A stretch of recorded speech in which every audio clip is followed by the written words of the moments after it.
Salut Arda Durden. Comment ça va? On est en train de parler de Cinoche là. Je ne connais pas très bien votre langue. Ah, you speak English? Ça va être compliqué. Je suis turc.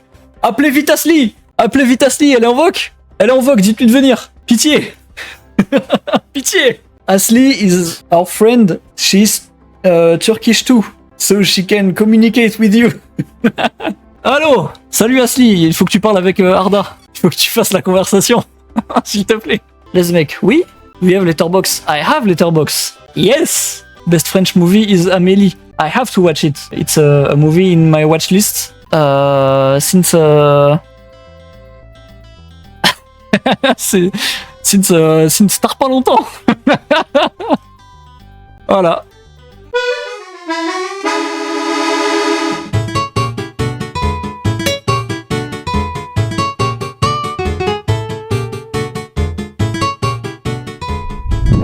Salut la team. Bonjour YouTube. Stream Cinoche. J'ai l'impression que ça fait 3 mois que j'ai pas fait ça, ça fait 1 mois simplement. On en a des choses à dire, on a des choses... J'ai un mémo. Oh là là là là là là. La taille du mémo. Chaque paragraphe c'est un film. La taille du mémo. On va en avoir des choses à dire, ça va me régaler. Je suis content, je me suis bien investi ce mois-ci pour bien préparer le stream. J'ai fait mes récaps après chaque film. Contrairement au mois dernier où j'avais tout fait à la fin du mois, j'ai pris toutes les affiches, j'ai tout préparé hier, tout est bon. J'ai screen les films à chaque fois que je les regardais aussi. En vrai, on peut commencer directement, comme ça on perd pas de temps. Premier film déjà. Et on est sur Mad God, qui était... faut que je reprenne le rythme du mémo, j'ai plus l'habitude déjà. Qui était un film que Sekai voulait voir surtout. Sekai a fait ses petites recherches avant et après le film, je crois. Apparemment, c'était un film d'animation déjà, ce qui se voyait pas du tout dans les visuels Letterboxd à la base, et que apparemment ça avait nécessité 30 ans de création. Donc ça déjà c'est une sacrée info, c'est très impressionnant comme procédé. Et aussi il avait dit que c'était le mec qui avait fait les VFX de Jurassic Park, Star Wars, etc. qui s'était lancé dans la création du film. Et du coup, ça explique pourquoi au final le film est bien fait. J'ai noté que c'était très déstabilisant, parce que je pense que c'est vraiment l'objectif du film. Si tu commences, t'as très peu d'indications sur l'univers, sur tout ce qui est en train de se passer sous tes yeux. Photo très impactante, même si tu sens que certaines parties du film datent un peu, c'est quand même bien impressionnant, quoi. Je sais même pas si c'est ça le bon terme ou pas.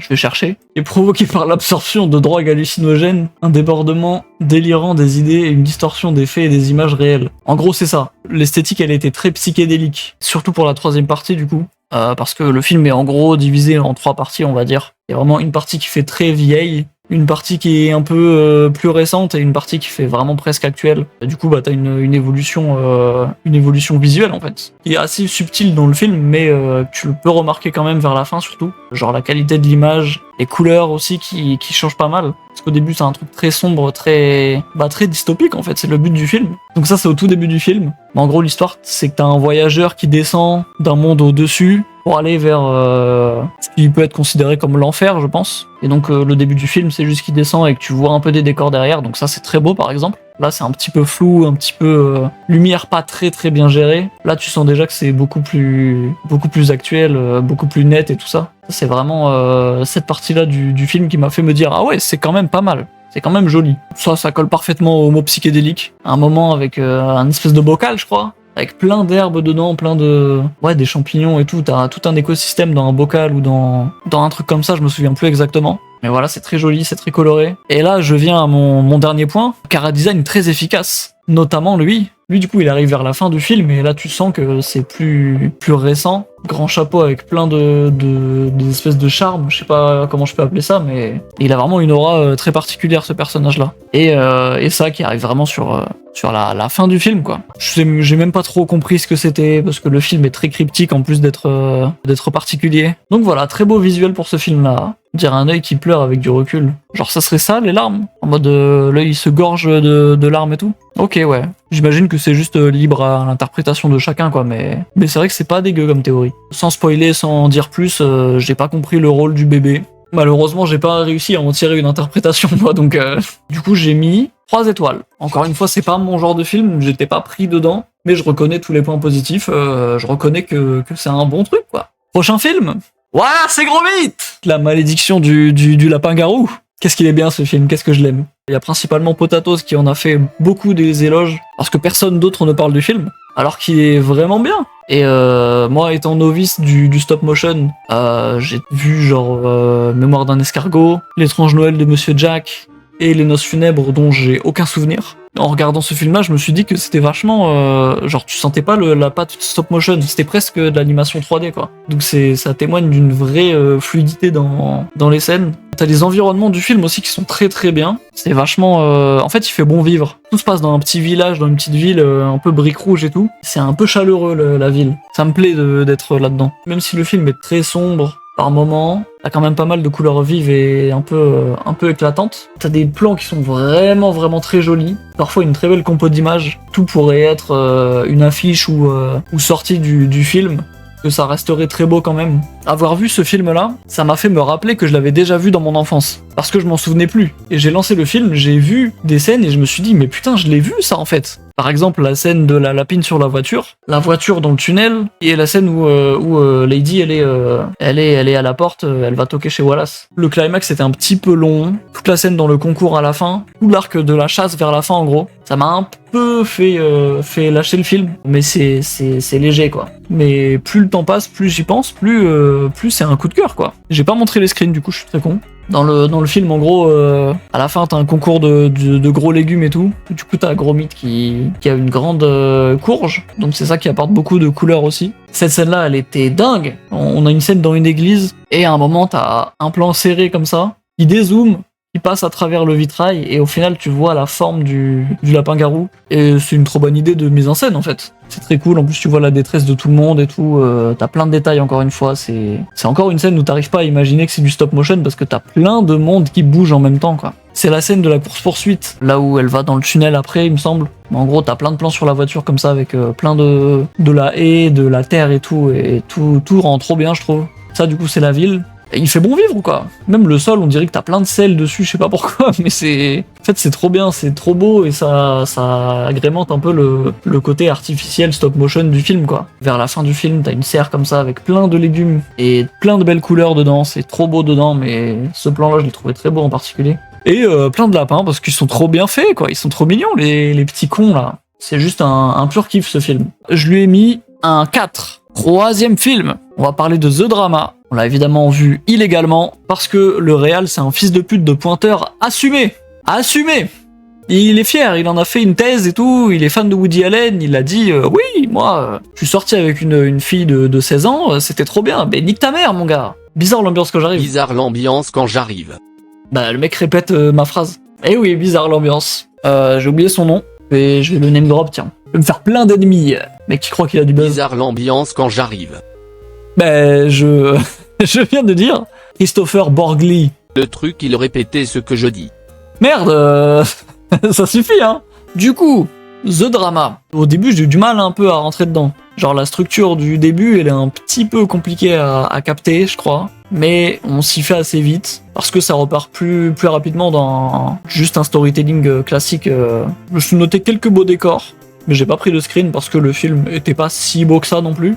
C'est lié à un point, à un autre défaut que j'ai mis, c'est que comparé à d'autres films A24 que j'ai vus, je ressens pas trop la patte A24 dans celui-là. J'ai l'impression que c'est un bon film quand même, un peu bizarre, mais je ressens pas trop la touche A24 que j'ai ressenti dans Smashing Machine par exemple, ou Midsommar, The Lighthouse et tout ça là. Là, la vibe A24 à mort je trouve.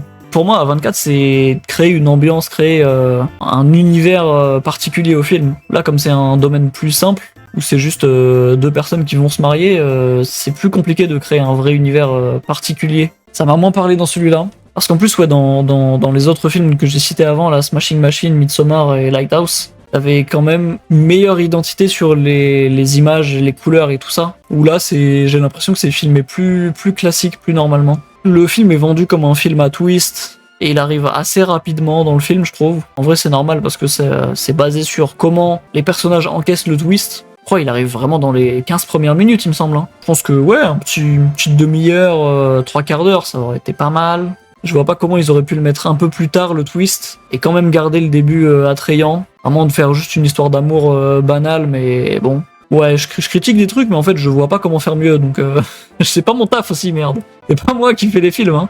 Le développement du personnage de Pattinson, qui s'appelle Charlie, je l'ai pas trouvé compréhensible. Je pense que beaucoup de monde sont d'accord avec moi, le mec se prend la tête pour pas grand chose, quoi. En fait, sans ça, il y a pas de film, mais du coup, le film repose sur pas grand chose non plus. Ça, c'est normal quand tu prends la perspective qu'ils sont aux US, donc on a une approche différente de ce twist comparé à lui, et c'est pour ça qu'il est si torturé par rapport à ça.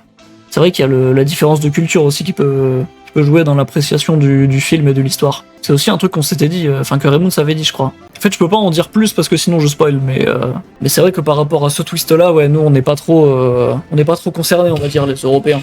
C'est pas un sujet concret physique, ça parle de rédemption, de potentiel, après des actes ou des idées et tout. Ça me parle quand même. Et la scène du mariage à la fin qui est trop bien aussi parce que c'est une catastrophe. T'as l'impression que c'est une prise d'otage pour tout le monde, t'as personne qui a envie d'être là, ça dégénère de plus en plus, elle est très très bien cette scène là par contre. Je retiens beaucoup les défauts du film, mais au final il t'attrape facilement avec l'histoire qu'il met en place du coup, et l'évolution des relations quand même, parce que c'est la base du film en fait. Mais en soi je l'ai bien aimé quand même. Je lui ai mis un joli 4 étoiles aussi.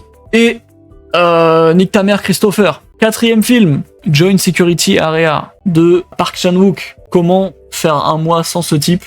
J'avais évidemment pas mal d'attentes en lançant. Il y avait des très gros acteurs, le mec de Parasite qui est juste ici, et le mec de No Other Choice et I Saw the Devil juste ici, qui est, je pense, un de mes acteurs préférés aujourd'hui. J'ai mis un peu du temps à rentrer dans le film en vrai, parce qu'au début je savais pas trop où ça allait. Surtout j'étais un gros débile au début, j'arrivais pas à différencier les deux Corées.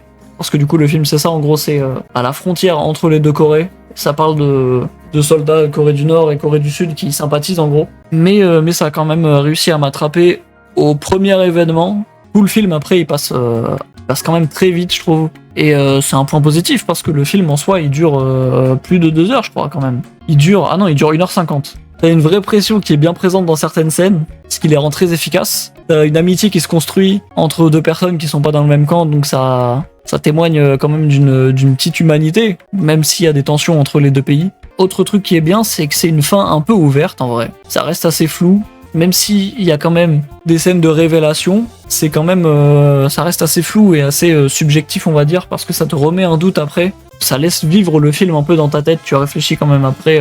Et donc j'ai mis encore un 4 étoiles. Hop là, les Tortues Ninja. De ce que je voyais sur Letterboxd, j'avais l'impression que c'était une DA très proche de Spider-Verse quand même. Et au final, c'est quand même assez différent, je trouve. C'est un truc qui se veut beaucoup plus crade. Parfois proche de la BD, en vrai, j'ai l'impression. Où ça fait beaucoup plus dessiné que Spider-Verse, qui est quand même beaucoup plus propre. Mais t'as quand même des similarités avec ça. C'est surtout des couleurs pétantes. Il y a des belles lumières aussi. Et la fluidité d'animation aussi, c'est impressionnant. Le film, il commence sur une scène comme ça, par exemple. Et tu vois déjà avec le mec derrière que c'est pas un chara-design à la Spider-Verse. Tu vois beaucoup plus les coups de crayon, en fait. Pareil, la barbe, ça fait vraiment gribouillis d'enfant. En fait, c'est ça le film, c'est des très beaux gribouillis d'enfants, j'ai l'impression. Tu laisses un enfant dessiner, tu reprends ça, tu le donnes à des vrais dessinateurs, et ils t'en font un truc de malade, et ça donne ça à la fin, j'ai l'impression. Ce plan-là, je le trouve trop beau. T'as encore les coups de crayon sur la poubelle, sur les rats, sur un peu tout partout. Les couleurs me parlent trop, ça pète de partout, c'est magnifique. C'est beau, quoi. C'est juste magnifique. Et c'est pour les personnages un peu humains que j'ai dit que ça faisait un peu plus Road 96. T'as une esthétique qui se rapproche un petit peu. Leur trait de visage et tout ça, c'est assez proche, j'ai l'impression. Enfin, frère, ça c'est pas sorti du film pour quelqu'un qui a pas vu le film. Et voilà, pareil, t'as des scènes en bagnole, des scènes d'action avec plein de fumée, plein de jeux de lumière partout, c'est trop beau. Tu vois que ça fait un peu brouillon, mais que ça rend trop bien quand même parce qu'il y a plein de détails de partout. J'ai mis des points négatifs aussi en vrai. Le sujet du film et le plot restent pas mal en surface. En gros, le principal message du film, c'est l'acceptation par les autres. En vrai, ouais, on pourrait partir dans simplement discrimination, hein. Mais ouais, du coup, il n'y a pas du tout de profondeur et c'est sûrement justifié par le fait que ce soit un film pour enfants. Parce que t'as des films pour enfants avec un minimum de profondeur quand même. Bah, genre les Spider-Verse, par exemple. Tu t'identifies facilement au personnage de Miles et il est beaucoup plus touchant que là les 4 tortues, qui ne sont malheureusement pas toutes marquantes. Et en plus, comme dans les Spider-Verse et tout ça, t'as beaucoup de refs pop culture évidemment, mais en fait ça fait beaucoup name drop quoi. Et ouais, du coup ça donne une ambiance cool qui résonne pas mal avec les 4 personnages. C'est un peu l'objectif du film, de rendre ces 4 personnages là cool. et surtout actuel, quoi, parce que en vrai de vrai, ça sonne un peu daté déjà les Tortues Ninja. Et mon dernier point, c'est humour pour enfants, entre parenthèses, pas drôle à 24 ans. Bon bah j'ai pari une fois, mais je pense que ça peut faire rire des enfants, hein. Donc je l'ai mis 3,5. Parce que ça reste un très beau film, visuellement évidemment. Et voilà, c'était quand même agréable à voir. Suivant, Une violente nature, qui est un film d'horreur un peu inconnu. C'est un peu mon plaisir coupable, les films bêtes et méchants comme ça. Et au final, c'est pas trop ce à quoi je m'attendais, aussi bien positivement que négativement, on va dire. J'en attendais déjà pas grand-chose. Je connaissais une scène du film, pas mal créative, on va dire. Problème, c'est peut-être la seule scène créative du film. Et par contre, point positif, petite surprise, le film est un peu beau visuellement. Et je m'attendais pas de ça d'un film d'horreur un peu mid comme ça en fait. T'as quand même des belles couleurs, par exemple là le ciel, il est pas mal bien utilisé dans le film. T'as des belles idées de mise en scène. T'as une scène où tu suis lui du coup qui est le tueur. En gros c'est filmé de haut et ça avance au fur et à mesure qu'il marche. Parce qu'en plus du coup tu découvres la scène au fur et à mesure, tu le suis quasiment tout le film comme ça de dos. Ça peut faire penser un peu à la vue troisième personne d'un jeu. La scène la plus gore du film, juste avant, comment il s'approche de la scène, t'as vraiment l'impression que t'es en mode furtif dans GTA V là. C'est pile cet angle-là de cam. Et ça, j'ai trouvé ça trop bien qu'ils mettent ça un peu plus de mise en scène dans ce film-là. C'est le seul truc vraiment très cool du film. Parce qu'après, bon, le film est majoritairement silencieux. La majorité du film, c'est un grand silence parce que tu suis ce personnage-là qui ne parle pas. Il fait pas grand chose à part tuer et marcher, quoi. Donc ouais, t'as majoritairement des bruits d'ambiance, des conversations ou des cris. T'as surtout des bruits d'ambiance de la forêt, du coup. Et t'as des très très grosses longueurs dans le film. Je crois que j'avais vu une review Letterboxd qui disait que, en gros, tout le film, c'était il marche 10 minutes, il tue quelqu'un, et il refait ça en boucle comme ça, et je capte un peu. Et la scène dans la voiture à la toute fin qui est... t'as l'impression elle dure 20 minutes, frère. On s'emmerde, c'est que des dialogues pendant 20 minutes, il se passe pas grand chose. C'est chiant. Donc je l'ai mis 2 étoiles. Parce que y a du bon quand même, surtout dans les images et dans la mise en scène. Tout le reste, ça foire un peu. Glass Onion, je m'attendais à ce qu'il me parle plus quand même que Knives Out, parce que Knives Out c'était dans un univers beaucoup plus manoir, beaucoup plus un peu sombre, même si c'était quand même très coloré, qu'il y avait des beaux décors et tout ça. Là, Glass Onion, ils vont tous sur une île, et c'est très coloré, c'est très été, c'est très vacances. Donc forcément, ça me parle beaucoup plus. Je l'ai beaucoup plus apprécié. T'as des plus beaux plans, je trouve. Des décors qui sont impressionnants, genre le dôme, le salon, le grand mur avec l'espèce de Parthénon dessus là, le petit ponton en verre avec les 2 statues autour, ça c'était trop beau aussi je trouve. T'as des couleurs plus saturées que dans le premier du coup parce que logique il fait plus chaud, c'est l'été, il faut vraiment mettre cette bonne ambiance dans le film. Je trouve que les personnages aussi sont beaucoup plus marquants que le premier, un peu plus développés. C'est vraiment une enquête comme le premier Knives Out du coup, mais là c'est confiné sur une île donc c'est presque un huis clos du coup, c'est juste très ouvert parce que c'est sur toute une île. Et je me suis rendu compte à quel point je parlais de huis clos dans le stream d'avant. J'aime beaucoup ça et j'en parle énormément, donc là je crois que j'en parle beaucoup moins. C'est plus divertissant et ça te met quand même une pression en plus parce que là les gens peuvent pas partir. Du coup ça joue en plus sur le personnage principal, Benoît Blanc, tu vois qu'il est un peu plus perdu, surtout avec ce que t'apprends vis-à-vis des plot twists du film. Là où le premier était beaucoup plus chill parce que ça se passait sur plusieurs jours, t'avais juste une enquête comme ça et c'est tout quoi. T'as plusieurs enquêtes qui se débloquent au fur et à mesure du film et ça j'aime trop aussi. Il y a un peu des side quests qui se rajoutent à l'enquête de Benoît Blanc. T'as plus de choses à chercher, tu dois être plus attentif, même si évidemment dans ce genre de film là t'as des détails qui sont trop détails pour que tu les captes. On en parlera surtout dans le 3e film je crois parce que c'est surtout dans le 3e film que j'ai ressenti ça un peu. On te montre volontairement pas tout pour te faire croire qu'il y a un plot twist à la fin, alors qu'en fait c'est juste que tu savais pas et que tu pouvais pas l'apprendre quoi. Il est plus long que le 1 et je me suis clairement pas du tout ennuyé. Je lui avais mis 4 étoiles et demi au début. Je me suis ressaisi, je l'ai redescendu à 4. Mais très bon divertissement encore. C'est vraiment juste purement divertissement et j'ai l'impression qu'ils le savent parce qu'ils font ça très bien quoi. Ensuite, aïe. Monster. J'ai galéré de malade mental à rentrer dans le film. Pas parce que le film est nul, parce que j'ai eu des énormes problèmes de connexion. Du coup, en gros, toutes les 30 premières minutes, j'ai quasiment rien vu du film. Donc bon, c'était compliqué de s'y mettre. Je me suis noté structure à la Weapons. J'aurais pu aussi citer les The Grudge. T'as une découverte progressive de l'histoire. Et ouais, en gros, tu suis plusieurs personnages avec des faits qui se passent à peu près au même moment. Donc c'est une structure qui marche vraiment bien, quoi. Ça traite de sujets importants quand même. Ça traite de pas mal de choses aussi. C'est peut-être pour ça que j'ai un peu moins accroché. Peut-être que je me suis plus perdu dans le film. mais ça parle de harcèlement scolaire, de la dangerosité de lancer des rumeurs, de l'indifférence des adultes vis-à-vis du bien-être des enfants, genre. Et en plus d'homosexualité, sans en dire trop. T'as quelques jolis plans dans le film. Au début du film, quand la mère elle s'arrête sur la route au milieu là, un plan large avec la voiture au milieu qui est arrêtée en travers sur la route, porte ouverte et tout, ça c'est un peu joli je trouve comme plan. L'extérieur du wagon abandonné aussi, ça c'est très beau comme esthétique. Sinon, je me suis noté pas de couleurs marquantes. Rien de dingue non plus. Ce qui me parle, c'est tout ce qui est compo, plan et couleurs, donc tu me retires un peu les couleurs. Ah, je suis pas trop content non plus. Ce que je trouve dommage aussi, c'est que la structure à la Weapons, elle est pas mal, mais ça évince un peu des personnages de l'histoire à un moment. Des fois, t'as des personnages qui paraissent importants au début, et au final, c'est un peu mis de côté avec plus le film avance, parce que tu rencontres d'autres personnages qui se lient entre eux et tout. Par exemple, la directrice, on aurait pu avoir plus d'infos sur elle, et la mère, à partir vers le milieu du film, on la lâche un peu, j'ai l'impression. On la revoit sur 2-3 plans, 2-3 scènes sur la fin, mais c'est tout, hein. Sekai, t'as mis 5, Raymond, Loïc, vous avez mis 4,5, ouais. J'aurais bien aimé vous rejoindre dans cette hype-là, mais ouais, moi, il m'a moins parlé. En vrai, je pourrais carrément le baisser à 3 aussi, parce que j'en ai aucun souvenir avec le temps. En fait, par rapport à d'autres films où j'ai pas trop accroché au premier visionnage, par exemple Perfect Days, sur Monster, j'ai pas eu toutes les réflexions que j'ai eues après Perfect Days, et c'est surtout ça que je recherche maintenant, en fait, dans les films. C'est surtout ça, sur le message du film, sur pourquoi j'aime ce film et tout. Là, Monster, j'ai juste bien aimé sur le moment, mais j'en ai rien tiré de plus, en fait. Le prochain, c'est la live session de Ino Casablanca, Nos cœurs sur la main, qui est, je pensais que c'était une live session d'Extasia, au final c'est une live session de carrière, surtout Extasia Tamara je crois, même si j'ai pas encore écouté Tamara, il faut que je le fasse. Un truc que je me suis dit, parce que dans le film en gros t'as des petites scènes de scénario entre les parties de live session, 3 principales scènes on va dire, et il y a un truc que je me suis dit pendant les séquences entre les scènes, c'est que le film a été fait par Toxin, du coup le mec qui a fait les clips de Dima Rave, Bissap du 20ème et tout ça,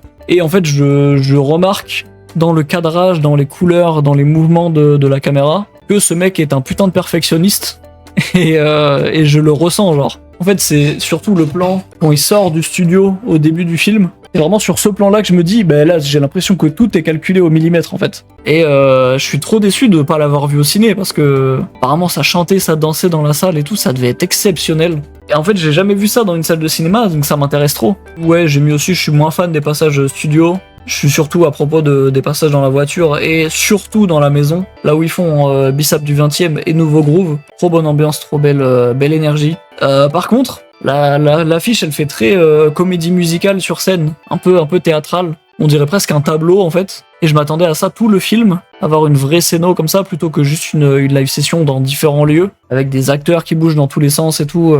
Ça me fait décrocher un petit peu quand même. J'ai mis 4 aussi du coup. J'ai pas trop compté ça comme un film, mais plus comme juste comme une live session. Talk to Me, film d'horreur par les réals de Bringer Back, qui était du coup Talk to Me, c'est leur première Bon bah je vais prendre mon temps pour parler et puis voilà, je vais boire un coup et on reprend après la team.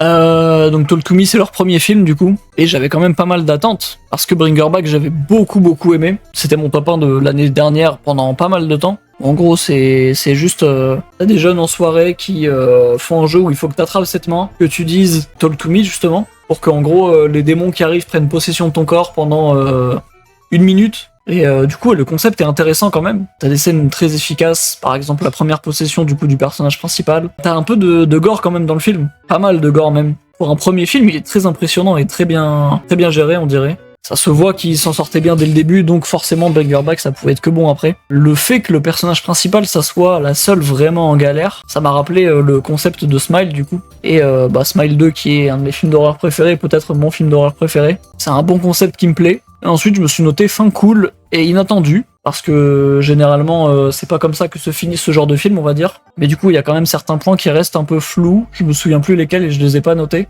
Et en plus de ça il y a une suite à ce film là qui a été annoncée je crois. On se demande où est-ce qu'ils peuvent aller, qu'est-ce qu'ils peuvent faire avec la fin qu'ils ont mis dans ce film là. Hâte de voir. Et donc je l'avais mis 3,5 et un petit cœur qui va avec. Parce que le film est pas exceptionnel, mais j'ai bien accroché. River, mon film préféré la team. mon petit bonbon, mon petit sucre, mon petit chou à la crème. C'était un rewatch du coup, parce que je l'avais déjà vu quand il était sorti pour les saisons Anabi en France. Et c'est ce film-là qui m'a introduit du coup aux saisons Anabi. C'est pour ça que cette année je suis retourné voir La fille du Combini et Sous le ciel de Kyoto, qui étaient des vrais coups de cœur aussi. Donc merci beaucoup en boucle. Le principal point fort du film, c'est la réal qui est très cohérente avec le plot. Parce que le plot, en gros, c'est ils sont dans une espèce d'hôtel, une auberge, dans un petit village. Et à un moment, la scène cut et elle reprend 2 minutes avant. Les gens doivent revivre la scène. Directement, les personnages se rendent compte, là, on vit la même chose. En fait, la réal, c'est juste des plans séquences de 2 minutes. Tout le film, genre une boucle, c'est un plan séquence en gros, et ça coupe jamais. Je me suis noté aussi beaux environnements et belles scènes. J'aime beaucoup ce plan-là. Voilà, j'ai pas d'argument en fait pour tous les plans. C'est juste du pur kiff personnel. Le fait que ça soit peut-être qu'il y ait 3 profondeurs différentes. Je sais pas, j'ai l'impression que je regarde dans un tube en fait. Et que je vois chaque plan au fur et à mesure. C'est une scène qui me fait beaucoup penser à des scènes d'animé, genre. Où t'as une scène là, en plus tous les personnages ils sont très goofy, ils agissent de manière un peu goofy. T'as vraiment une construction de scène d'animé là, t'as l'impression. Pareil, ce plan là que j'aime beaucoup aussi, qui est encore très, très éblouissant. Et elle a une coupe de malade mentale, on dirait un bélier. J'aime trop sa coupe. Ça, du coup, c'est dans les premiers plans à la fin qui cut et tu te rends compte, en fait, par rapport au début du film où c'est vraiment juste un type avec une caméra qui bouge. Et là, tu vois que c'est un plan qui a été taffé quand même parce que t'as un flou ici. T'as le plan de l'arrière qui est très net. C'est un des endroits les plus marquants du film, en vrai. C'est un des plus beaux endroits du film. Et là, le plan de fin qui est très beau, je trouve. Brisage de 4ème mur, bien meilleur que Memories of Murder, en tout cas. J'aime beaucoup ce film. L'esthétique est très jolie. Je me suis noté aussi qu'il sonnait très amateur. Et en vrai, c'est normal parce que c'est un réal pas connu. Je crois que c'est son 2e film. Mais moi, ça me donne une attache particulière. Et en plus, ça résonne avec le couple des personnages principaux, du coup, qu'on a vu à la fin sur les escaliers là. Leur relation, elle est un peu semée d'embûches. Ils sont un peu tous les deux un peu égoïstes. Au final, c'est ce point-là où il faut juste accepter les défauts de chacun et pareil, accepter les défauts du film. Je pense que c'est pas spécialement volontaire, mais en tout cas, c'est beau de le déceler après que le film soit fait, quoi.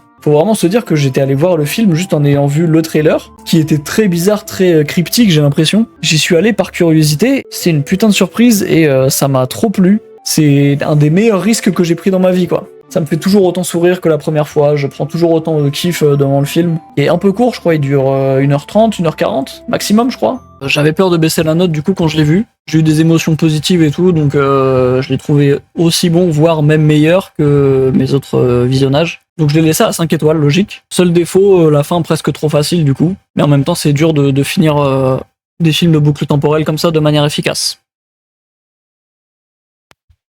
Allô ? Par contre, je prie vraiment pour que tout ce qu'il y a avant, ça soit bon, hein, parce que si ça m'a muté en plein milieu du stream et que j'ai juste perdu toute la moitié du stream, ça me casserait les couilles. Hein. Je sais pas si je peux retourner en arrière, parce que frère, j'ai trop la flemme de refaire là. Justement, j'étais en train de dire que j'étais épuisé physiquement et que c'était très dur à tanker le stream là. Ça m'a rien gardé de Poor Things. C'est le film dont j'ai parlé le plus longtemps. Ça m'a coupé 40 minutes du stream. Je sais même pas pourquoi ça me fait ça, en plus ça m'emmerde. Là, j'ai trop la haine, oh là là là là, j'ai trop le mort. Putain de merde. Du coup, je vais redire tout ce que j'ai dit. En plus, ça se voyait que j'étais animé, genre. Ah, vas-y, j'ai dit plein de trucs positifs, plein de trucs cool. Je vais juste lire mon mémo comme un sgeg et apporter aucune analyse, ça me fait chier. Hein. Poor Things. J'ai mis que c'était le réal de Bugonia que j'avais beaucoup aimé et de The Lobster que j'avais pas du tout aimé. Avec Emma Stone en plus, actrice que j'ai beaucoup aimée dans Bugonia aussi. Donc j'avais des attentes très mitigées. Le film a une vraie influence de théâtre, genre il est vraiment monté comme une pièce de théâtre. T'as le film qui est découpé en actes, t'as les décors qui sont magnifiques mais qui font quand même faux. T'as vraiment l'impression que c'est des cartons qui pourraient être mis sur une scène et que ça serait quand même un beau décor quoi. T'as une scène qui est très inspirée Roméo et Juliette. Du coup, je vous l'avais vu normalement avant quand je parlais pas. Alors fait chier pour le best-of, faut que je la remonte du coup. Des plans de dingue. C'est surtout les nuages qui font tout, enfin qui font pas tout, mais qui font beaucoup sur beaucoup de plans. Ce plan-là, j'avais pété les plombs, fait chier. Hein. Même celui-là, j'avais beaucoup parlé sur ça, putain. Le fait qu'elle soit au-dessus de lui pour montrer qu'elle a une emprise parce qu'il est amoureux, mais en même temps c'est incohérent parce que lui, il a une emprise sur elle vu qu'elle connaît rien à la vie. Parce que son personnage c'est un bébé en gros dans un corps de femme. Ça apporte une dimension très particulière au film. Du coup t'as des cartons comme ça entre les différents tableaux du film, les différents actes. Le ciel est très beau. univers un peu rétro-futuriste dans une ville du sud, du coup ça c'est Lisbonne. Les plans sur le bateau qui sont très beaux. Là pareil, t'as un gars, elle comprend pas trop ce qu'il fait, mais juste elle le regarde. Le ciel qui est encore magnifique derrière, la mer pas mal aussi. T'as des plans comme ça dans la forêt où t'as juste un grand flou derrière, et c'est ça derrière chaque personnage dans la forêt, c'est trop beau. Et du coup c'est l'actrice qui joue dans The Substance, la version jeune d'Demi Moore. Des plans dans le film comme ça, encore sur le bateau. Comme j'avais dit pour Toxin sur la live session de Ino, j'ai l'impression que le cadrage de ce film-là, il est très perfectionniste aussi. Parce que genre cette partie-là, elle est restée là volontairement pour créer plus de profondeur sur le ciel. Là ici ils ont laissé le ciel en entier pareil. Bref, c'est trop beau, les couleurs sont magnifiques encore. Le bateau du coup il a des formes très spéciales, mais tu sais pas ce qu'il fait là en fait, t'as pas l'impression que c'est un bateau, t'as l'impression que c'est un bâtiment. C'est cette scène là du coup qui fait très Roméo et Juliette. Ce truc là, cet élément là, je sais pas ce qu'il fait là, mais en même temps s'il était pas là ça serait vide, j'ai l'impression. J'avais dit pareil pour la barrière aussi, elle aurait pu être droite. Mais là, ça rajoute du mouvement, ça rajoute plein de trucs à l'image, c'est trop bien. T'as des scènes aussi avec des effets fisheye comme ça pour bien montrer le mouvement, parce que là, du coup, tu vois bien qu'elles avancent. Et là, du coup, on est sur le plan final du film, où c'est juste trop beau, trop coloré, avec plein de gens partout. Les angles et les mouvements de caméra, c'était très très cool aussi. J'avais dit, la colorimétrie, elle est dingue. C'est à la fois très sombre et en même temps lumineux et coloré et tout ça. Au début du film, elle est un peu emprisonnée et tout est noir et blanc. Au final, quand elle s'enfuit et qu'elle découvre un peu plus le monde, ça passe à la couleur et c'est très bien que ça évolue en même temps que le perso comme ça. Costume et maquillage bluffant, le personnage de Willem Dafoe, la patronne de l'hôtel aussi. Je crois que c'est pour ça principalement que le film a eu des Oscars. Le développement du personnage de Bella, il est super intéressant parce que elle subit les problèmes de la société en tant que femme, mais en même temps elle ignore tout, elle y connaît rien, et donc ça la met dans une position encore plus vulnérable. Et donc elle fuit le cocon familial avec quelqu'un qui est mal intentionné à la base. Au final, elle rencontre des bonnes personnes, elle apprend d'eux, elle voit des trucs, elle se développe une opinion et une réflexion sur le monde et tout ça. Des sujets importants qu'elle découvre et elle se dit c'est pas normal que je vois ça. En même temps, le film il prend un vrai parti pris parce qu'il met la femme en position d'objet, genre c'est dans le fond du coup ça porte un message très féministe et anti-patriarcal, genre de l'emprise de la société sur les femmes, de la possession et l'utilisation de leur corps, que ce soit par elles ou par d'autres. Et je l'ai dit au début quand je l'ai répété, du coup ça c'est beaucoup dans l'univers victorien, un peu 18e ou 19e siècle, je sais pas. Moi ça me parle vraiment pas comme esthétique. Mais là pour le coup c'est très bien utilisé pour coller au plot du coup, parce que c'est vachement en lien avec le film, avec le fait que les femmes soient pas du tout indépendantes à cette époque-là. Il y a un parallèle très évident avec Frankenstein. C'est pas un monstre immonde comme les Frankenstein dans l'histoire de base. Mais en gros c'est quelqu'un de pas normal qui apprend à vivre et qui découvre le monde, tout ça. Et dernier point que j'ai mis, c'est le seul défaut. Il y a trop de scènes que j'ai pas envie de voir. J'ai vraiment pas envie de voir autant de scènes de sexe. Mais en même temps c'est très raccord avec le film du coup. Il y en a vraiment beaucoup à partir d'un moment en fait. Et c'est ça le problème. Du coup j'ai mis 4,5 avec le bon cœur qui va avec. Parce que la fin me parle un petit peu moins quand même. Voilà, The Wailing. Je vais aller plus vite parce que j'en peux plus. Je m'attendais à bien aimer sans plus, parce que de l'extérieur ça avait l'air d'être un film un peu type Memories of Murder, Mother, tous les films qui sont bien objectivement, mais moi qui me parle pas trop de dingue. Je passe un moment ok devant et j'en tire pas grand chose de plus. Apparemment c'est inspiré d'un fait divers, mais je pense que ça doit rajouter beaucoup de fictif quand même. Et je me suis mis que ça mélangeait beaucoup de styles, mais que le résultat était vachement indigeste. Par exemple, du coup il y a une enquête qui me fait penser à Memories of Murder. Il y a aussi des zombies qui me font penser à The Sadness ou des trucs comme ça là. Et du coup en plus il y a une histoire de malédiction. Enfin en fait tout le mélange est bizarre je trouve. Et en plus les zombies, pourquoi faire?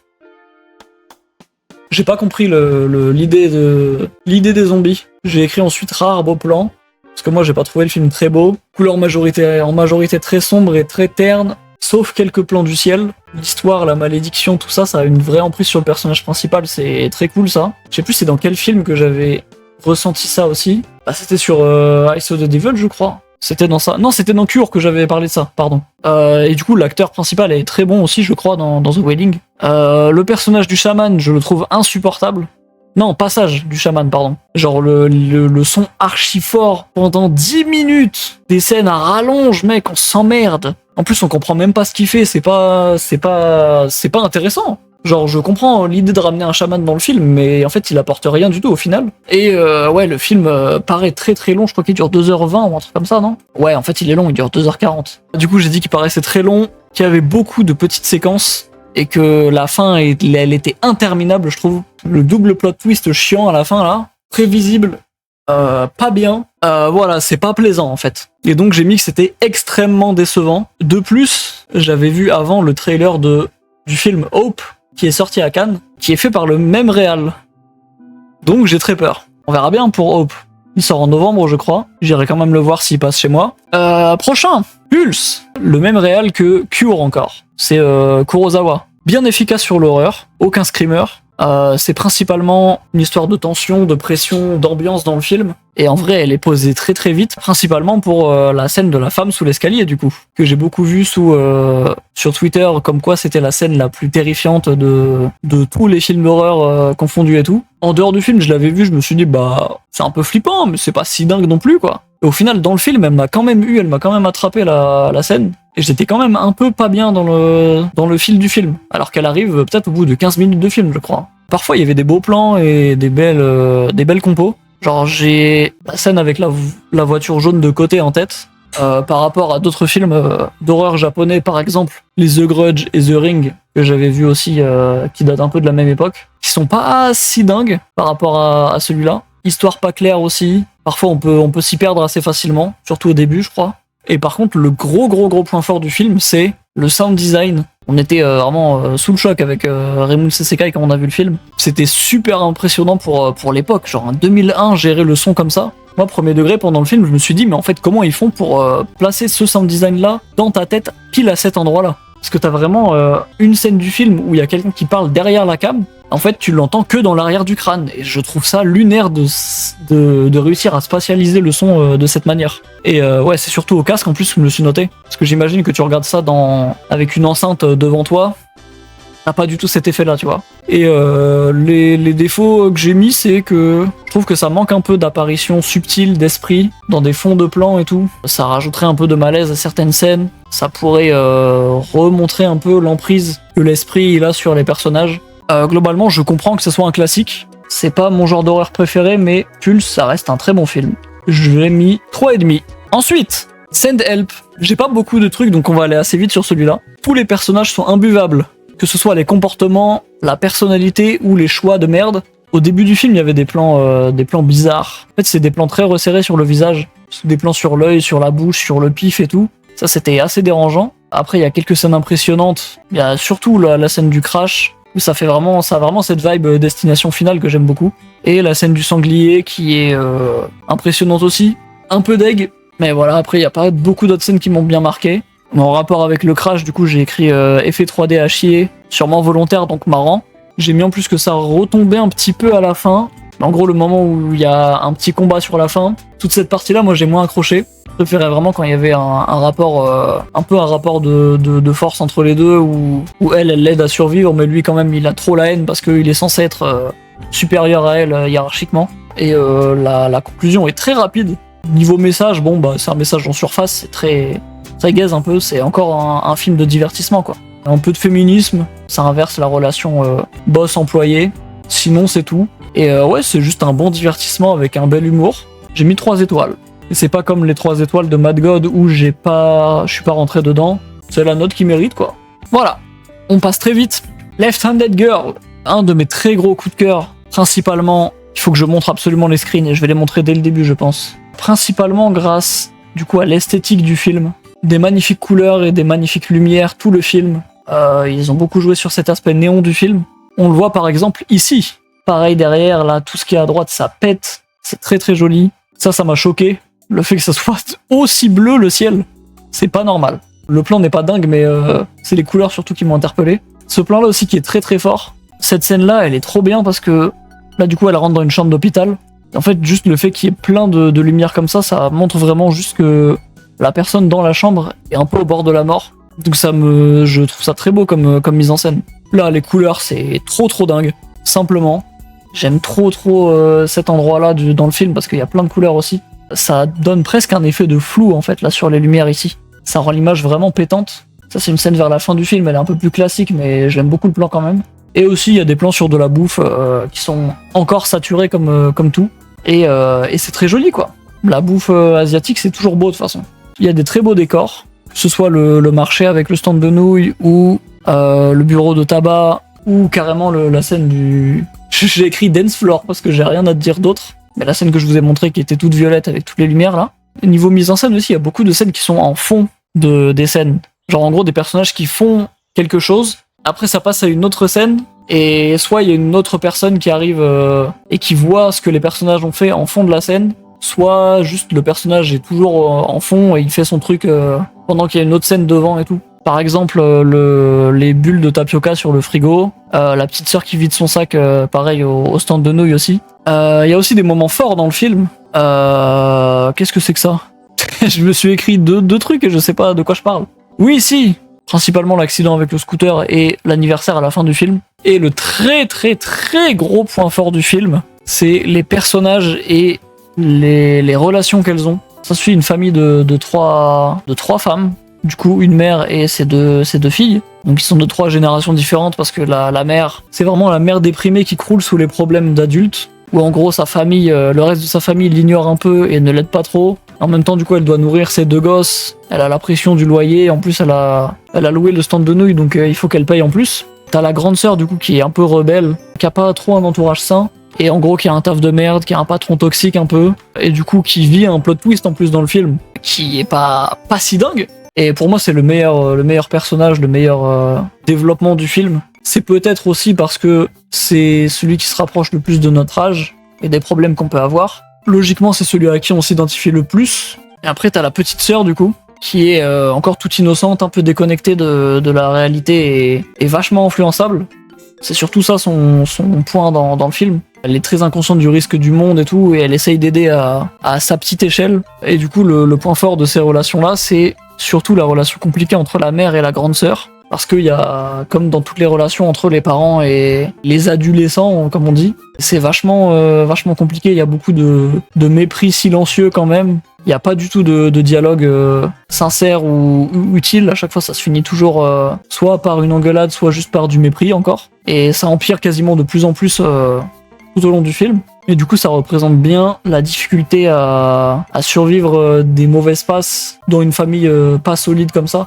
Et voilà, quoi, c'est le principal point du film, et moi, ça me touche en plein cœur. Tout le monde évite les sujets sensibles, tout le monde encaisse dans son coin, tout le monde vit un peu avec ce poids-là. Et du coup, en plus, le truc qui est cool, c'est que le titre du film, je comprenais pas le but au début, mais au final, c'est juste en lien avec la petite sœur, du coup, la gamine, qui est gauchère, parce que quelqu'un lui dit que être gauchère, c'est genre la main du diable, en gros. C'est la main qui porte malheur, et du coup c'est en lien avec toutes ces galères-là que la famille vit. Et j'aime trop le parallèle aussi, c'est un peu une justification pour amener autant de problèmes dans cette famille-là. Et donc c'est un excellent coup de cœur, t'as pas vraiment un vrai plot, une vraie histoire en fait. C'est juste que tu vois un morceau de leur vie en fait. Juste elles déménagent, elles prennent un stand et il se passe des trucs dans leur vie. Et c'est juste très beau, très cool. Je lui avais mis 4 à la base et je l'ai monté à 4,5. En soi, je pense que je pourrais le mettre à 5. Et ouais, je me suis régalé quoi. C'était trop bien. C'est peut-être mon film préféré du mois. Contrairement... Oh là là là là là là, les problèmes 30, le docu de Seb Lafrite, qui fait partie des gens que je déteste maintenant sur YouTube. C'est pas du tout le genre de youtubeur que je regarde maintenant. Je m'attendais vraiment à voir un truc de merde en fait. Aucune attente positive, c'est ça le truc. Le positif d'ailleurs, on va en parler tout de suite, parce que c'est le plus rapide. Il y a des belles images, c'est bien réel, bravo. Il y a des belles musiques, bravo. Voilà, du coup on a fini pour le positif. On va pouvoir passer au négatif maintenant. Et je peux vous montrer le négatif, bon bah il y en a pas mal. Il y en a pas mal. Comme le monde réclame mon avis sur ce docu à chier du cul là. C'est vendu comme un docu de développement personnel, comment les gens vivent le passage à la trentaine en fait. Bon bah c'est juste un vlog, en fait. Juste un vlog un peu fade. C'est pas si intéressant que ça. En plus de ça, c'est évidemment sponsor. C'est trop cher d'acheter 3 billets d'avion et de payer 2 cadreurs. Donc c'est sponsor Revolut et Google. Là on va rentrer dans le dur. Hein. On a vu beaucoup de monde avec Raymunds et on est d'accord avec eux, qui disaient que le film faisait très ambiance sauveur blanc, mais pas sauveur, plus en mode pays du tiers-monde pour se ressourcer, en mode ils ont rien mais ils donnent tout. C'est pile ce truc-là, l'ambiance du film. C'est principalement des débuts de réflexion d'adolescents, sans trop de fond, ça va nulle part. T'as aucun fond, c'est juste oh, je suis triste dans mon quotidien. Et alors, continue, va plus loin mon gars, il se passe quoi de plus? Les trucs je veux voir ma famille, le temps passe vite, j'ai connu l'amour mais c'est fini. Bah oui, c'est normal, c'est une vie d'humain quoi. Tout le monde a ces réflexions-là. Suffit pas d'attendre 30 ans où il faut pas être Seb Lafrite pour avoir ces réflexions-là quoi. Ça c'est vrai, ça c'est le point du film qui m'énerve carrément. Mais genre vraiment qui m'énerve très sincèrement. T'as une scène dans le film qui est poignante, c'est vraiment la mort d'un proche quoi. Ok, c'est intimiste, enfin c'est ridicule de montrer ça, parce qu'en plus juste il montre ses réactions quoi, à la mort d'un proche. C'est peut-être un peu trop privé, peut-être que là à ce moment-là il faut mettre une barrière et se dire, là je vais pas mettre ça dans le docu. C'est vraiment ouais ce genre de truc qui est censé être privé, et même nous en tant que viewers, pourquoi est-ce qu'on aurait envie de voir ça? En fait, pour moi, les gens qui sont d'accord pour voir ça, c'est juste des gens qui n'ont rien à foutre de l'humain un peu. Qui réfléchissent pas plus loin que leur bout de leur nez et qui... Il faut pas montrer ça quoi dans un docu ou dans un vlog ou n'importe quoi. Comme les réflexions vont nulle part aussi, on retient rien du tout de sa gamberge, de sa réflexion. Donc il fait un grand voyage à l'autre bout du monde en Polynésie pour au final repartir avec « Ah ouais, je dois changer un truc à mon quotidien ». Et en fait, plot twist, ça vient d'une review Letterboxd que j'ai vu cette réflexion-là. Apparemment, Seb s'inspire des Polynésiens qui vivent avec peu, entre parenthèses selon lui, et en fait, tout ce qu'il en tire comme conclusion, c'est qu'il doit changer un truc, donc il rentre à Paris et il achète un grand appart. Déménagement, ok, je capte, mais là t'as juste upgrade ton appart quoi. Pourquoi faire, tu vois, c'est pas intéressant. La morale, je croyais que ça allait être un truc un peu à la Kaizen, un peu bête, mais en mode en fait je dois plus me reconnecter à un truc un peu pur, un peu normal, tu vois, et plus sortir de cette vie-là de youtubeur. Au final, non, il s'y enfonce encore plus. Le message il pue la merde, forcément. Ça peut parler aussi de la peur du changement, de passer une étape dans sa vie et tout. Bon, évidemment, en tant que youtubeur millionnaire, t'as moins cette pression-là quand même qu'un lambda comme moi et comme beaucoup de monde. Mais en comparaison, il y a River, du coup, en boucle, que j'ai parlé tout à l'heure, et Perfect Days, dont je parle tout le temps pour chaque exemple. Ce film est excellent, tellement ce film, je ne sais pas pourquoi, mais il colle à autant d'exemples. Il m'énerve, ce film. Il y a rien, et il y a énormément de trucs à dire de partout, c'est lunaire. Donc River et Perfect Days le font très bien, parce que justement je réfléchis pendant des jours après en fait au sens caché des films. Et voilà quoi, genre il parle beaucoup du changement, parce que du coup Perfect Days il est enfermé dans une routine. River c'est le couple principal, et du coup le mec veut partir en Europe pour étudier la cuisine française. Elle veut pas qu'il parte et tout, enfin t'as quand même ce délire là de changement, de passer un step. Et là à 30, tu finis juste énervé en fait. Faire vraiment 1h10 de ton temps pour au final en ressortir avec rien du tout. Quand je mets River et Perfect Days en comparaison avec 30, je me suis écrit Hydrogen Bomb versus Coughing Baby.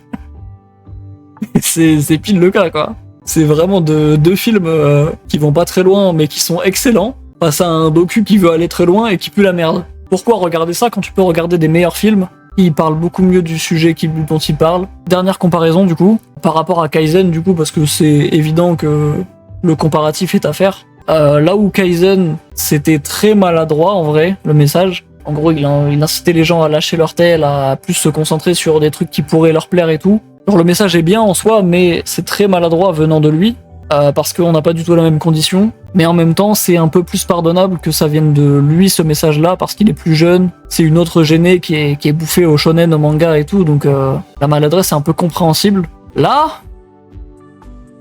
à 30, bon... Enfin, il a 30 piges, quoi. C'est ce qu'il a dit, quoi. Il a 30 berges et il a pas de recul sur cette idée-là. D'aller dans un autre pays à l'autre bout du monde, de faire un docu basé sur lui, pour dire oui, c'est du développement personnel. Au final, on le voit juste plonger. Bon, bah, c'est bien, hein, mais j'ai pas envie de plonger. Moi, je retiens quoi du film? Donc aucun recul sur la mauvaise idée de faire le docu malgré son âge et quand même sa maturité, parce que j'imagine que c'est un mec mature, Seb, un minimum. Ensuite, là c'est ridicule. J'ai mis des gens ont pleuré devant. Les gens ils parlaient beaucoup de la scène des baleines, même en me concentrant. Je ne comprends pas comment tu peux pleurer devant ce film, honnêtement. Y a rien qui te pousse à pleurer, carrément. Du coup, dernier point, rempli de haine, rempli de mépris, inutile, honteux que ça soit passé à Cannes à la place d'autres films. Il y a sûrement eu une standing ovation pour cette merde. Et après, j'ai mis pire que l'abandon. Et je l'ai pas vu encore, l'abandon. Donc j'attends qu'il sorte en VOD, et je le regarderai, et je vous dirai si c'est pire que l'abandon ou pas, 30. En tout cas, ouais, 30, ça a la prétention de faire des jolis trucs. Y a rien de bien, c'est pas bien, quoi, c'est pas bien. 30, j'ai mis une étoile. Sévère, mais juste. Parce que c'est comme ça qu'il faut traiter les films de merde des youtubeurs, pour qu'ils arrêtent d'en faire, ou alors qu'ils se cassent un peu plus le cul à en faire. Prochain film, Together. Je m'attendais pas à un truc de dingue. J'ai surtout que des défauts, en fait, je crois. Ouais, je crois que j'ai que des défauts décrits. C'est pas que j'ai pas aimé, c'est que c'est tout juste ok, quoi. J'ai mis travail de la lumière léger. Il y a beaucoup de scènes où je trouve ça aurait pu être mieux exécuté, mieux installer une ambiance dans certaines scènes. Par exemple, dans la scène d'intro, la scène de la grotte aussi, qui est, enfin, en fait, tu vois que un endroit de la grotte, et je trouve c'est dommage d'avoir pas mis plus de lumière ou mieux réparti la lumière pour créer une ambiance et tout ça. J'ai mis aussi montage parfois trop rapide, et là c'est une des seules fois où ça me dérange vraiment dans un film. Genre les séquences sur le PC, où il est sur Facebook, là où il défile entre toutes les pages. Je sais pas, j'ai pas aimé ça. Je l'ai pas trouvé long, j'étais un peu dedans tout le temps, mais il est quand même long à démarrer. La vraie première scène dérangeante, elle est genre à 1h10, sur un film de 1h40 ou 50, je sais plus, c'est un peu tard quand même. Donc j'ai mis que je m'attendais à plus, parce que les gens parlaient du body horror, ça m'a pas du tout parlé plus que ça. Je trouve qu'il était un peu timide, le body horror. Des scènes de légère tension à certains moments aussi. La scène dans les toilettes, elle était bien efficace, je trouve. Du coup, j'ai juste mis ok, mais pas exceptionnel, pas dingue. J'ai que ça à dire, et on va passer vite en vrai. J'ai mis du coup 2,5. On arrive sur les deux derniers films. Animal Crossing! J'ai trop aimé. C'était trop bien. C'est exactement comme le jeu, comme n'importe quel jeu Animal Crossing, c'est juste très chill. Tu suis juste la vie d'un personnage en fait. Il se passe des petites péripéties, mais c'est pas non plus la folie. Il y a un style tout mignon, un peu entre... Moi je reconnais un peu de Professeur Layton dedans. Raymond c'est la dit Magical de Rémi, j'ai pas trop la ref, mais j'imagine que ouais. Très belles images, des couleurs magnifiques, parce que c'est un film très good vibes, très un peu vacances presque. Et du coup forcément c'est très coloré, très joli. Je vais montrer les screens là en vrai. Ça c'est la scène d'intro, avec la voiture du coup qui rappelle un peu Professeur Layton je trouve. T'as des scènes en 3D aussi comme ça qui sont assez rares. Et du coup en fait c'est très en rapport avec le jeu Wii je crois. Le style il est très mignon quoi je trouve. Ça fait presque un livre d'images pour enfants en fait, c'est un mélange de plein de trucs. Mais voilà du coup même gestion de la couleur c'est très très joli. T'as des plans comme ça qui sont archi détaillés pour pas grand chose. Du coup ça crée une petite cassure entre le style assez simpliste du personnage et des décors qui sont très durs un peu.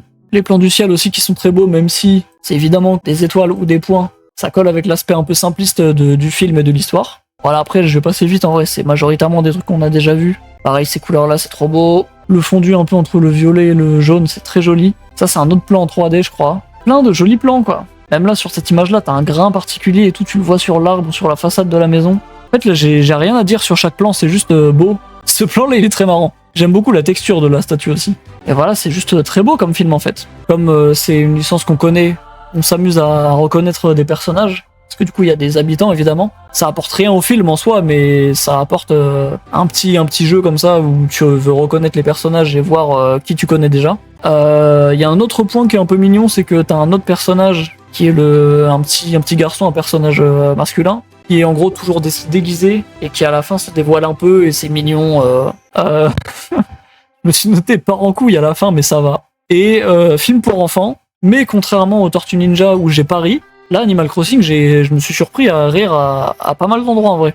Genre le moment avec les trous, il est très très cool je trouve. Et donc voilà, vrai coup de cœur aussi. Il était à 4 et je le monte à 4,5 au final parce que le film était très cool et il m'a beaucoup parlé. Je crois que c'est un film d'enfance de quelques personnes aussi. Et je capte et j'aurais bien aimé le connaître dans mon enfance, comme ça j'aurais eu une attache encore plus particulière que je vais l'avoir aujourd'hui. Dernier film, Wake Up Dead Man, fin de la trilogie du coup, pour l'instant trilogie, Knives Out, Glass Onion, un peu des films Cluedo du coup. Contrairement à ce qu'on pourrait croire, le deuxième m'a beaucoup plu mais je m'attendais à rien pour le troisième. Tu le vois sur l'affiche, il y a la forme d'une tombe, il y a une église derrière et tout. Moi, tout ce qui est l'esthétique catholique, ça me parle pas tellement. Je trouve qu'il y a beaucoup de beaux jeux de lumière dans le film. Il y a des beaux décors, surtout l'intérieur de l'église qui est très très belle. Personnage moins attachant et intéressant que les deux autres, surtout le deuxième film du coup. Et la fin, elle est cool comme d'hab, comme les deux autres films, mais malheureusement, c'est ce que j'ai dit tout à l'heure. En fait, tu sais très bien qu'ils te montrent pas tout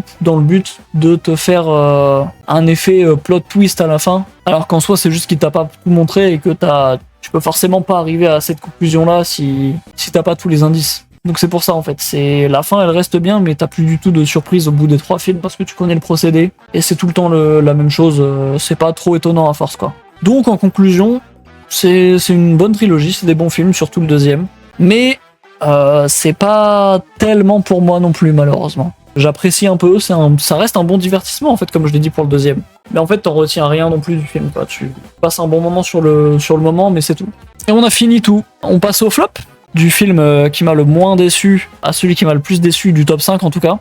En 5 du coup, Wake Up Dead Man. Comme je l'ai dit, c'est pas trop mon genre de film donc en plus l'univers me parlait pas, les personnages étaient pas trop dingues donc toute petite déception parce que j'en attendais pas grand chose. Et une violente nature. En soi, je suis méchant de le mettre en flop parce que en termes de visuel, le film était pas dégueu. J'aurais pu le mettre en 5. J'ai fait mon flop très rapidement hier soir, je vous avoue, j'ai pas réfléchi. En 3ème, 30 parce que plus la merde. Mais j'en attendais rien du tout, je savais que ça allait être nul. Top 2, The Wailing. Pareil, je connais pas le réal, mais du peu que j'avais vu de Hope, ça m'avait pas mal hypé à me lancer dans sa filmo, pardon. Voilà, en fait, il commençait bien, et plus le film avançait, plus c'était long, plus ça dégringolait, je trouve. Et en premier, Together, parce que juste film majeur de l'année dernière, film d'horreur majeur. Et au final, assez décevant quand même, il y avait vraiment pas grand chose à se mettre sous la dent, j'ai l'impression. Le flop, c'est fini. Je rush de malade là, vraiment, 18h, moi j'ai fini, je coupe le stream, je me casse. Je range, je vais au vestiaire, je range ma tenue et je me barre. Ensuite, le top 5. 5ème du top 5 du coup, The Drama. J'ai beaucoup hésité à mettre les Tortues Ninja à la place, parce que les Tortues Ninja c'était très beau, mais c'est plus côté histoire, personnage et tout ça qui m'attrape moins. Alors que The Drama, t'as quand même une belle pression, t'as des beaux personnages un peu bien développés. Top 5 mérité je trouve, très sympa. Ensuite, le film Animal Crossing, ça c'est parce que je suis un enfant. Et en plus je l'ai vu hier donc c'était tout frais dans ma tête, ça donne une vibe de vacances, il fait chaud, c'est le parfait moment pour le voir. Top 3, voilà c'est Gromit. Il est resté quand même pas mal dans ma tête tout ce mois-ci. Même si sur le moment il m'avait pas parlé autant que ça, en soi ça va. En 2, Poor Things, pour tout ce que j'ai dit, pour tous les messages que ça amène, pour toute l'esthétique du film qui est magnifique. Left-Handed Girl, en top 1 du coup. Encore un classique. Relation exceptionnelle entre les 3 personnes, surtout entre la mère et la grande sœur. Et c'est magnifique visuellement quoi. C'est très coloré, c'est tout ce qui me parle. Et c'est un film très chill qui est quand même vachement deep dans le fond. Joli top 5. Et donc on a fini le petit stream Cinoche de mai là. 4 heures encore. Comme le premier. Putain. Merci beaucoup à tout le monde d'être passé. Merci aux nouveaux qui sont passés dire bonjour, parler un peu et tout. Je suis déjà dans la merde niveau timing donc je vais vous laisser tout de suite.